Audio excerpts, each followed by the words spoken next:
oma valge varjule pani, siis tundsin ma hirmu. Aga sa oled mu kaebuse muutnud rõõmumänguks ja oled rõõmu pannud mu ööks. Issand on tõesti üles tõusnud, halleluuja! Hõisake Jumalale rõõmuga, kõik maailma rahvad. Laulge kiites tema nime au, andke temale au ja kiitust, sest Jehova lohutab kõiki leinajaid. Au olgu Isale ja Pojale ja Pühale Vaimule.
Sest nõnda on Jumal maailma armastanud, et oma ainusündinud poja on andnud, et ükski, kes temasse usub, ei pea hukka saama, vaid et igavene elu temal peab olema. Yes.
südamest sinu sõna kuuleme ja vastu võtame ja seeläbi pühitsetus. Aamen.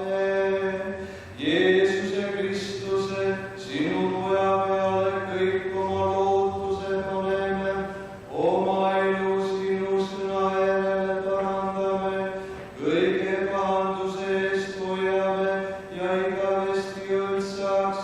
Aamen. Sellesama sinu poja Jeesuse Kristuse, meie Issanda läbi.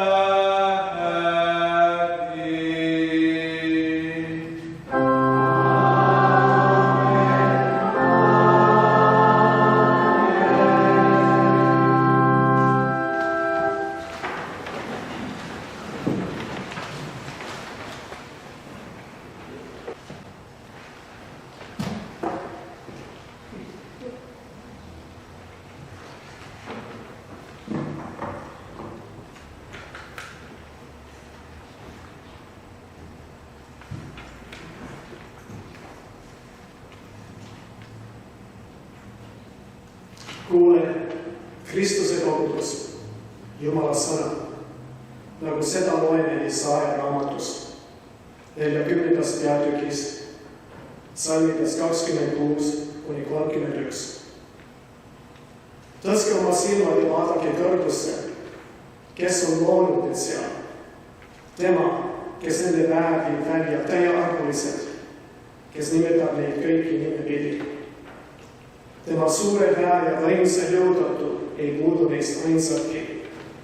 Mispärast ütleb sina, Jaakob, ja räägid sina Iisrael.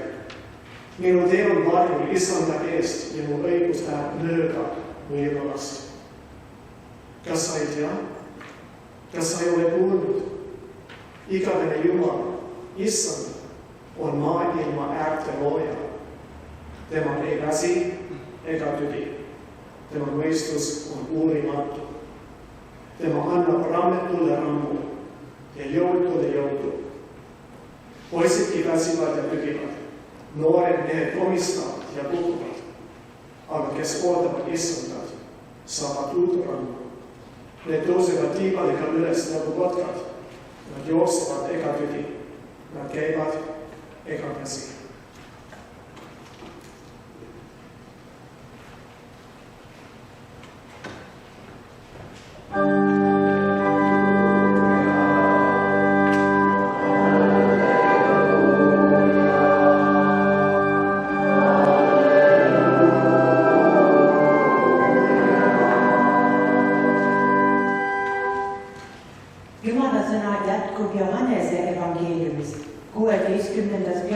Salmides 16–23. Veel pisut aega ja te ei näe mind enam ja taas pisut aega ja te näete mind jälle. Siis mõned jüngrid ütlesid üksteisele, mis see on, mida ta meile ütleb. Veel pisut aega ja te ei näe mind enam ja taas pisut aega ja te näete mind jälle ning ma lähen isa juurde. Nad ütlesid siis, mis see on, mida ta ütleb. Veel pisut aega, me ei tea, mida ta räägib. Jeesus märkas, et nad tahtsid temalt midagi küsida ja ütles neile, te arutate omavahel seda, et ma ütlesin.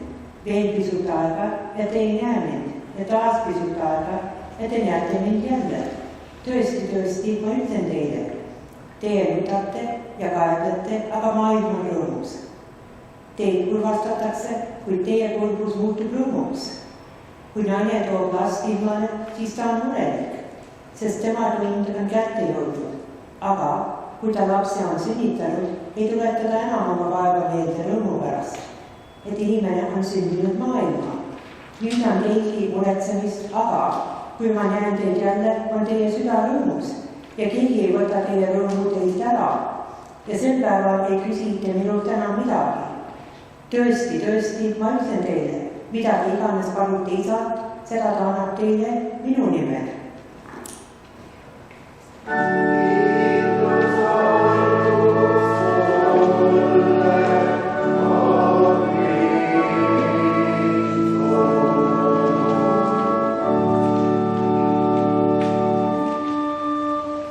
tunnistagem oma püha risti usku apostli usutunnistuse sõnadega kõik koos kaasa lugedes. Mina usun Jumalasse, kõigeväärisse Isasse, taeva ja maa loojasse ja Jeesusesse Kristusesse, tema ainsasse pojasse, meie issandasse, kes on saadud pühast vaimust, ilmale tulnud neitsi Maarjast, kannatanud Pontius Pilatuse all, risti löödud, surnud ja maha maetud, alla läinud surmavalda, kolmandal päeval üles tõusnud surnuist, üles läinud taeva, istub Jumala oma kõigeväärse Isa paremal käel. Sealt tema tuleb kohut mõistma elavate ja surnute üle. Mina usun pühasse vaimusse, üht püha kristlikku kirikut, pühade osadust, pattude andeks andmist, igu üles tõusmist ja igavest elu.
Armu teile ja rahu Jumalalt, meie Isalt ja Issandalt Jeesuselt Kristuselt. Tänased jutluse salmid tulevad Pauluse kirjast Hebrealastele 13.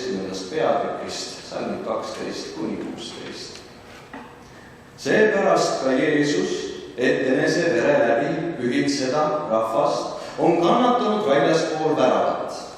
Mingem siis tema juurde väljapoole leeri, kandes tema teotust, sest meil pole siin jäädavat linna, vaid me taotleme tulevast. Viigem siis tema kaudu alati Jumalale kiitusohvrit, see tähendab tema nime tunnistajate huulte vilja. Ärge unustage teha head ja pidada osadust, sest sellistest ohvritest on Jumalal hea meel. Amen. Kallis Kristuse kogudus, korratan teid kõiki siin näha jälle. aitäh tulemast minuga koos kõigeväelist teenima ja üksiti tähistama emadepäeva.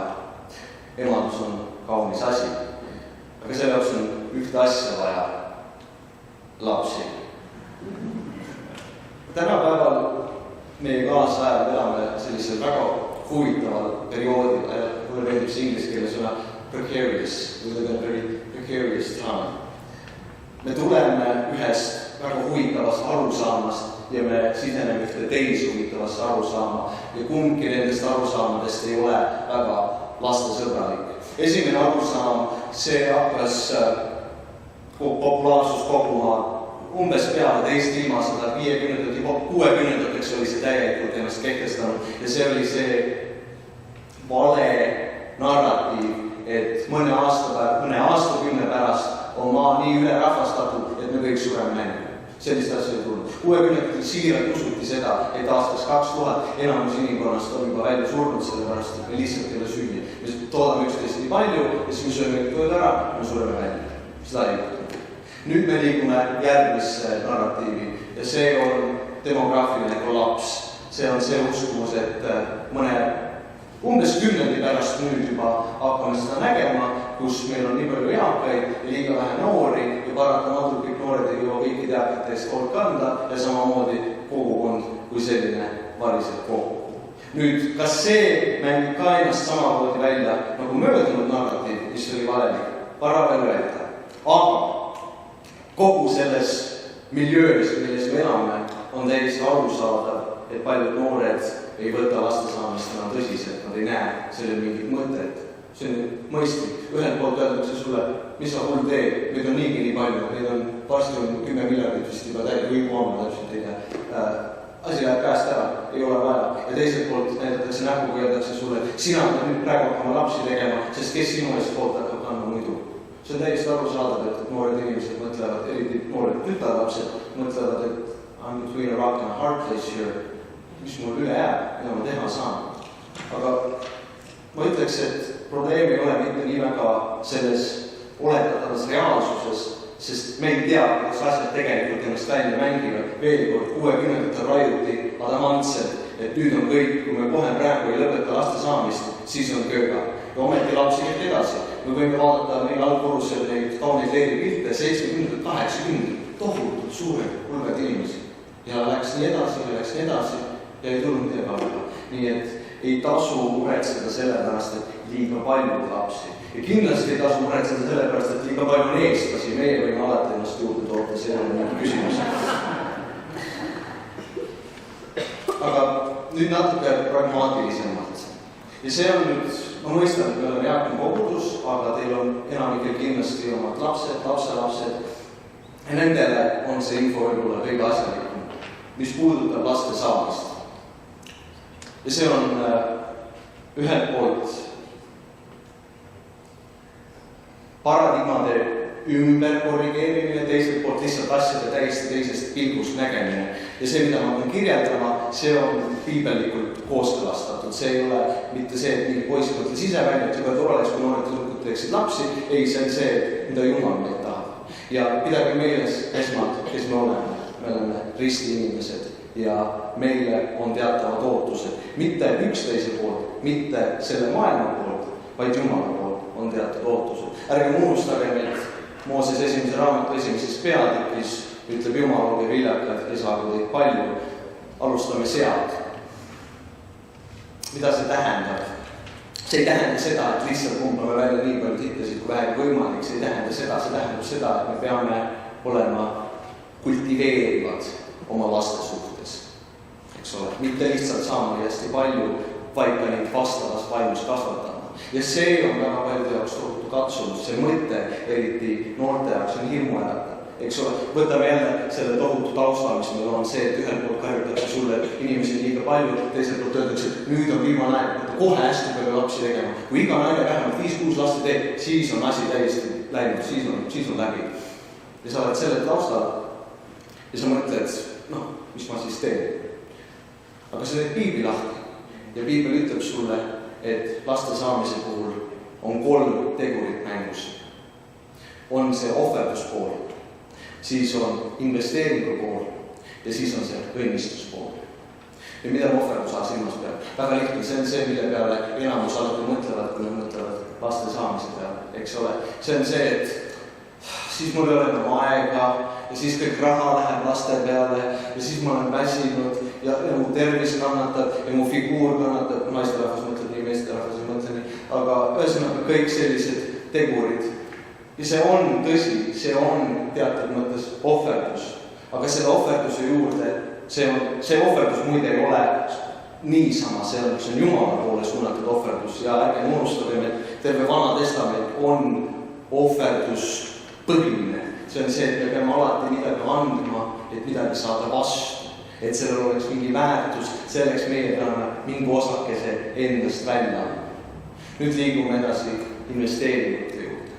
Noored on investeering ja see on tänapäevases kontekstis võib-olla. Ma ei räägi üldse kapitalistlikus mõttes, ma ei taha, et ma kasutaks seda selles mõttes, ma mõtlengi, et see on investeering mitte ainult meie enda iga ühe isikliku tuleviku heaks, vaid kollektiivse tuleviku heaks. Kui keegi kasvatab üles korraliku usina noore, siis see on võit kõigile. Ma ei ole mitte kunagi kuulnud, et keegi ütleks, kuule Mari, see on hüpoteetiline, Mari, see ei ole keegi päris. Sa oled õige mitu last saanud ja kõik nad ilusti suureks kasvatanud ja kõik on tublid asjad.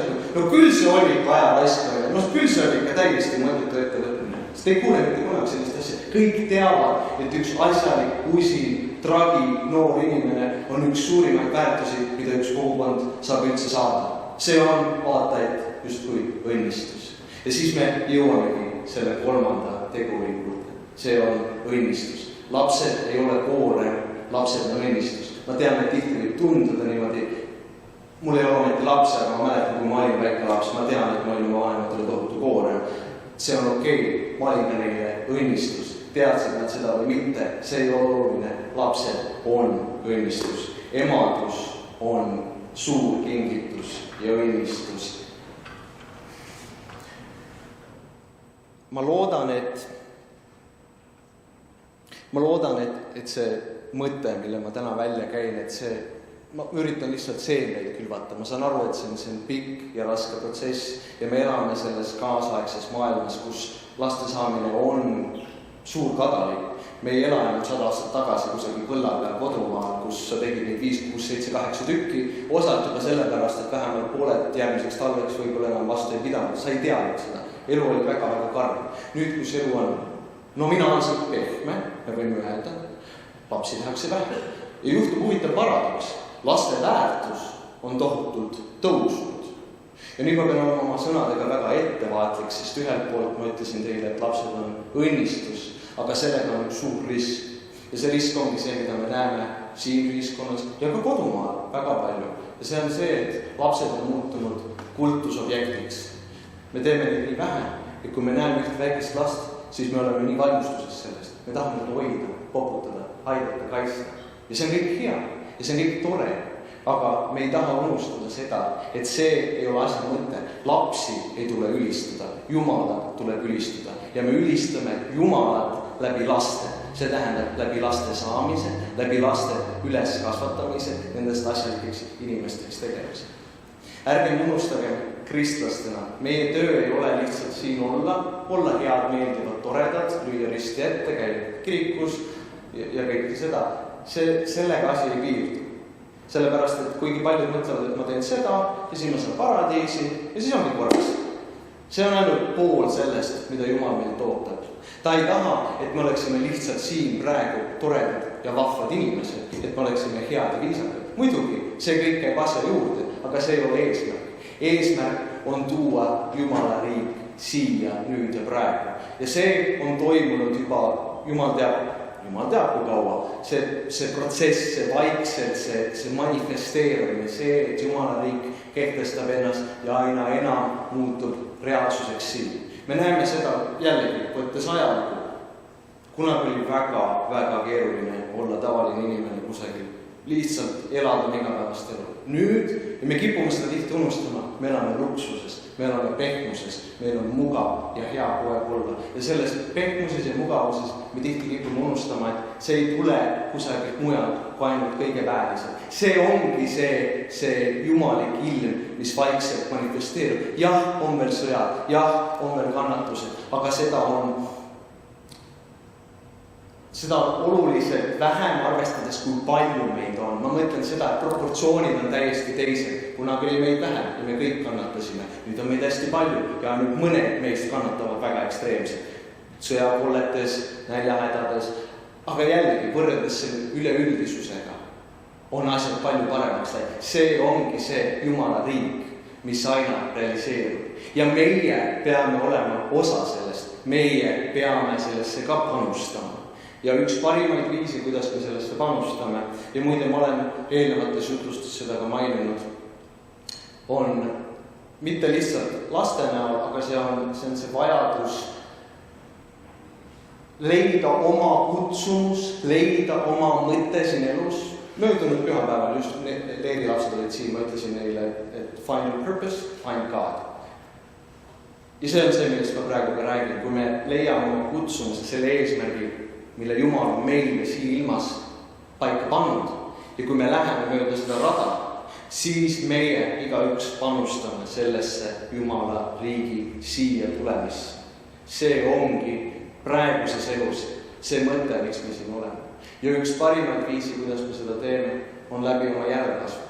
Mõnes mõttes võib öelda, et meie järglased on see viis, kuidas meie elame edasi. Ükskord meie elud siin ilmas lõpevad, aga meie järglased otseselt kannavad osa meist endaga kaasa. Ma ei mõtle seda mingis proosalises viisis, mitte mingis ilusas luulelises viisis. Ma mõtlen füüsiliselt, reaalselt seda juppi meist, DNA-d, seda keeli, nad kannavad edasi. Ja ma usun, et on jumalik keel, mis meis kõigis siin on, kes meie siin täna oleme kokku tulnud. Ja seda meie peame edasi kandma. Mitte ainult selles, mis me teeme, vaid selles, kuidas me panustame. Lapsed on suurepärane viis panustada. Jah, kõik meist ei ole kutsutud seda tegema ja jah, laste saamine ei ole ainukene viis, kuidas me panustame, ei ole ainukene kutsumus, aga see on üks paljudest ja see on üks kõige olulistematest. Aga selleks on vaja emasid. Ja meil on siin täna väga paljusid emasid. Nii et oma jutluse lõpuks ma ütlen, kallid emad, ma tänan teid, et te otsustasite saada emadeks. Ma olen teile selle eest väga, väga tänulik ja Jumal õnnistagu teid kõiki selle eest. Amen. Lugupeetud kogudus, palun tõuseme, et kuulda oma vabariigi hümni viimaselt salmi, mis algab sõnadega sulle Jumal valla.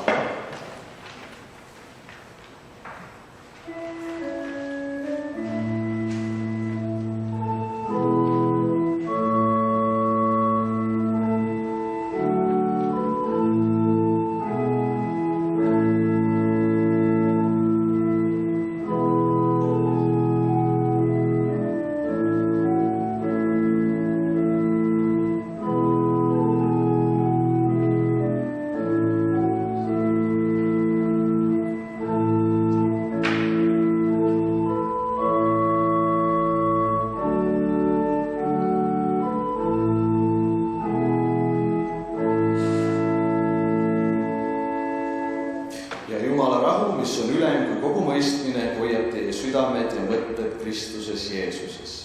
Me võime istuda. Oh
ja palun lase meil jätkata siin sinu pühas kojas seda pühatööd. Aamen.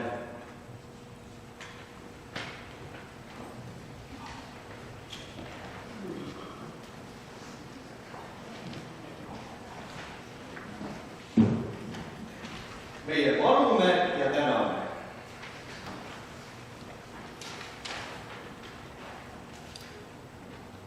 Kõigeväeline taevane looja, me täname sind, sinu sõna ja vaimu eest, mis juhivad ja kaitsevad meid meie igapäevastes eludes. Tänu sinu lõputule armastusele ja hoolele, millega sa meid varustad igapäevaselt. Me oleme sulle tänulikud selle tarkuse ja jõu eest, millega sa meid oled õnnistanud. Ja tänu olgu sulle, et sa juhendad ja suunad meid alati õigele teele. Issand, me kiidame sind.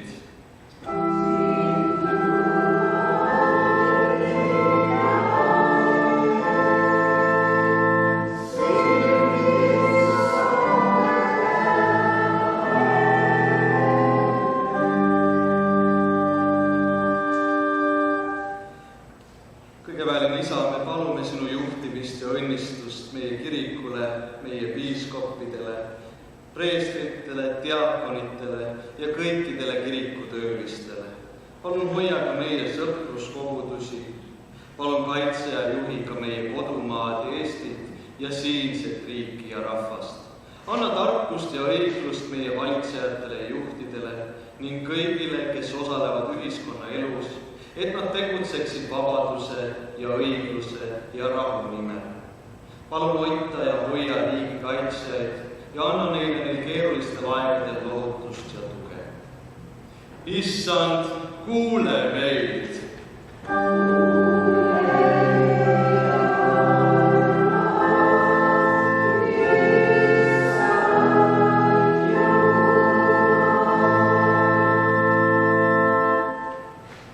Isa, me palume sinu rahu ja lepitust kõikjal maailmas. Vala oma tarkus ja heldus kõikide rahvaste peale, et nad lahendaksid konflikte õigluse ja kaastundega. Palun aita Ukrainat, aita neil vastu pidada ja aita ka tema liitlasi, et nemad ei väsiks aitamast. Aita kõiki teisi konfliktseid piirkondi, et ka verevalamised seal lõppeksid. Palun hoia oma kaitsvat kätt meie isamaa kohal, et võõras võim sinna ei tükiks ja et Eesti rahvas saaks sind rahvus edasi teenida ja sind väärikalt hoida.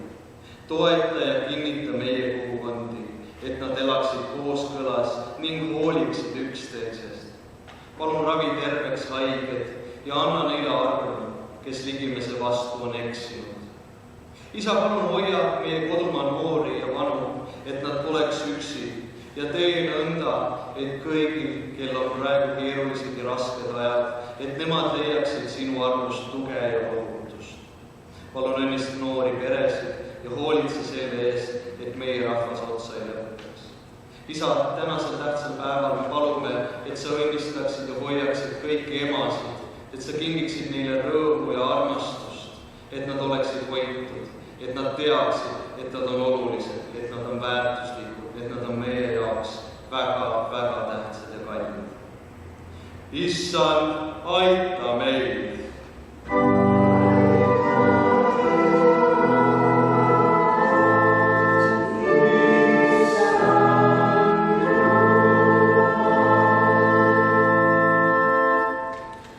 Me mäletame neid, kes on meie seast lahkunud ja me palume sinu lohutust kõigile leinajatele. Palun aita meil meeles pidada kõiki, kes on sinu nimel ja oma rahva nimel oma elud andnud. Palun sea õiglus jalule, et nende ohverdus ei oleks raisku läinud. Palun hoia ka langenute lähedasi ja anna neile seda tuge, mida nad kõige enam vajavad, sinu lohutavat, kaitsvat, kõigeväelist jumalikku tuge. Anna neile usku ja lootust, et kord taas tuleb see päev, kus me saame kohtuda oma kallimatega taevas, kus ei ole valu ega pisaraid, vaid kus valitseb igavene rõõm ja rahu sinu embluses, kõigeväeline looja. Sind kiidame ja austame igavesti.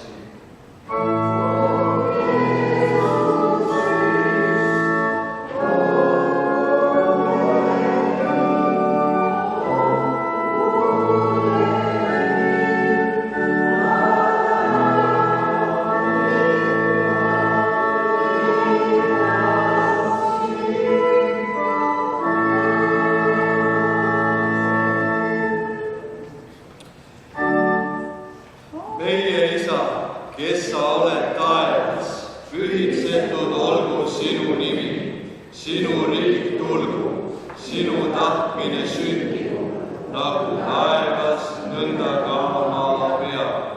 Meie igapäevast leiba anna meile tänapäev ja anna meile andeks meie võlad, nagu meiegi andeks anname oma võlglastele. Ja ära saada meid kiusatusse, vaid päästa meid ära kurjast.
Tänasel emadepäeva Jumala teenistusel on meil suureks rõõmuks ja austuseks lilleõisi jagada kõikide emadega, vanaemadega, ristiemadega, tädidega ja kõikidega, kes on täitnud ema rolli mingil määral. Südamlik tänu meie diakoonile Karl Pajule teenistuse juhatuse eest. Ja ma pean ütlema, et emadus on tõeline kingitus ja emadus on õnnistus. Thanks to Chalun Lee on the organ, and he will be on the piano shortly, and our special guest, Hollis Kwan, on the guitar. Wasn't it just beautiful? Suur tänu pühakirja lõikude lugejatele Susan Bruvli ja Allan Sein. Ja tänu kuulub ka Margus Jukkumile tehnilise abi eest heli ja videoga. Järgneb kohv gildiruumis, and please join us for coffee and fellowship in the guild room after the service. Pühapäeval 18. mail kell 3 toimub jumalateenistuse Ehatares, kõik on tere tulnud ja teisi tegevusi saate lugeda laululehelt. Ja nagu te teate, meie teenistused on järelvaadatavad meie veebilehel, Facebook lehel ja YouTube kanalil. Aga toon tähelepanu, meie ukse peal jagati neid Doors Open, neid maakaarte, meie Toronto linna festivali, mis toimub nädal lõpul 24. ja 25. mail. Eelmisel aastal meil õnnestus see üritus suurepäraselt, kuna meil oli palju külalisi ja abilisi ja kutsuge sel aastal ka kõik oma sõbrad ja eriti Kanada tuttavaid külastama meie kirikut. Avatud mõlemil päevil kella 10 kuni kella 5 ja sissepääs on vaba ja viimane sissepääs kell 5.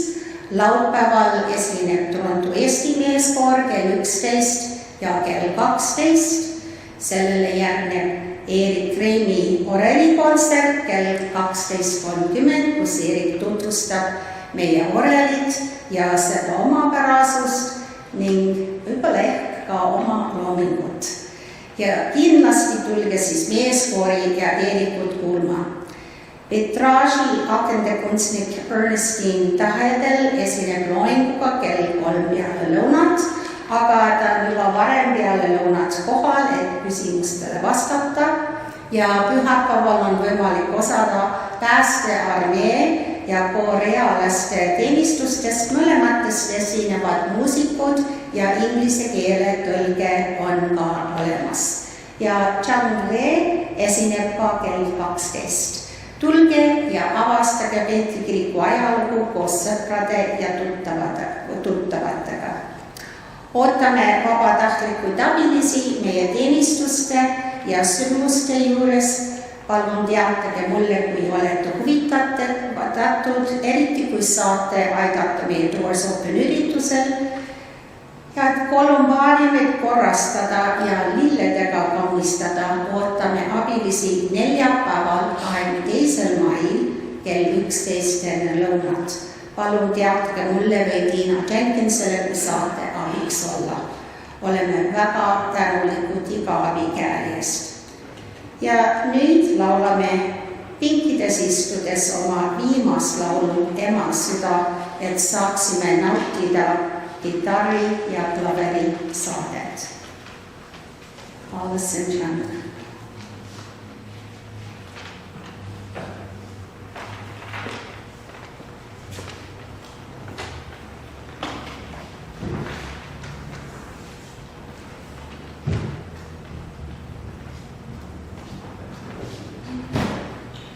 Lugupeetud, mis te arvate, kui teeks püsti seistes?